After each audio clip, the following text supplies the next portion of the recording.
המים בדורות נבנה ב-1944.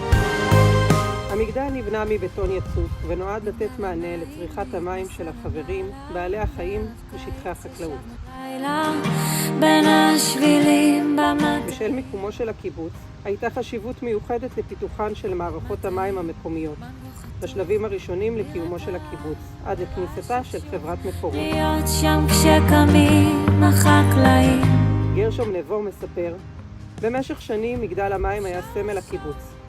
כיום הוא מסתתר מאחורי צמרות העצים, הרבה עבר על המבנה.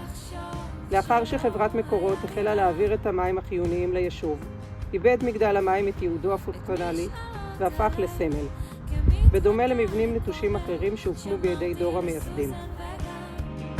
והיא דיברה בחזרה